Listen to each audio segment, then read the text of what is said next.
একাত্তরের ইতিহাসটা আওয়ামী লীগ তো শুধুমাত্র ওনাদের ইতিহাস রেখেছেন, ওনার এবং ওনার পরিবারের। মিত্র বাহিনীর কাছে আত্মসমর্পণ, ওই আত্মসমর্পণের ছবিতে বাংলাদেশ কোথায়? 16ই ডিসেম্বরে যে আত্মসমর্পণের যে ছবিটা, সেই ছবির গায়ে ক্যাপশন দেওয়া আছে ইন্দো পাক ওয়ারের সমাপ্তি উপলক্ষে আত্মসমর্পণ।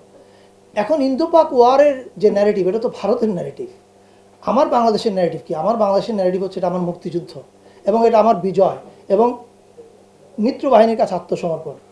ফলে একটা তো গোলমাল আমাদের পূর্বপুরুষ করেছে যে ওই আত্মসমর্পণের ছবিতে বাংলাদেশ কোথায়, এই উত্তর বাংলাদেশকে দিতে হবে এবং আমাদের পূর্বপুরুষকে আজীবন এই প্রশ্ন, তারা নাই, তাদেরকে উত্তর দিতে হবে, রাইট?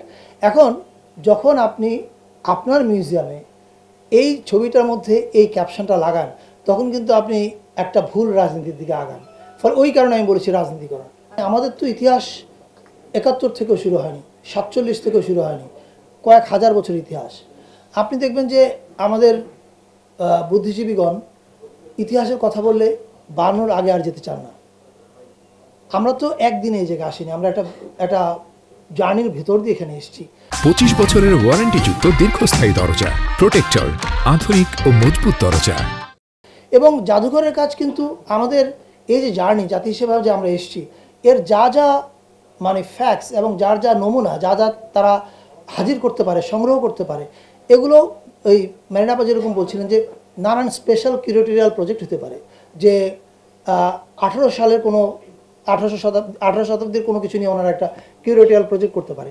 সো এরকম নানান কিছু করবে। স্পেসিফিক আমাদের জন্য এখন বলা মুশকিল, এই কারণে এটা তো ওনারা একটা প্ল্যান চক আউট করবে, দেন ওটার মধ্যে আপনারা জানতে পারবেন। 71-এর ইতিহাসটা আওয়ামী লীগ তো শুধুমাত্র ওনাদের ইতিহাস রেখেছেন, ওনার এবং ওনার পরিবারের। আপনি ইতিহাসের মধ্যে তাজউদ্দিন আহমেদ কি খুব আছে? কোথাও দেখতে পান না তো। মাওলানা ভাসানী কোথায়? আপনি অনেকেই খুঁজে পাবেন না। এই জিনিসগুলো তো ঘটেছে।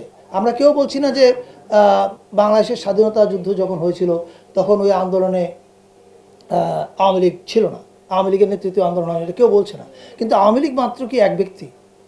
এই প্রশ্নগুলো আসবে। এবং স্বাধীনতার আন্দোলন কি শুধুমাত্র আওয়ামী লীগ করছে? আরও অনেকে ছিল, তাদের ভূমিকা কোথায়?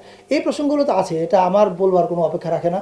আপনার কিছুদিন আগে বদরুদ্দিন ওমরের একটা খুব সুন্দর ইন্টারভিউ ছাপা হয়েছে, আপনারা সেটা পড়লে দেখতে পাবেন যে উনি স্পেসিফিক্যালি বলেছেন কিভাবে মুক্তিযুদ্ধটাকে একটা পরিবারের মধ্যে নিয়ে আসার মাধ্যমে এটার সর্বজনীনতা ক্ষুণ্ণ হয়েছে।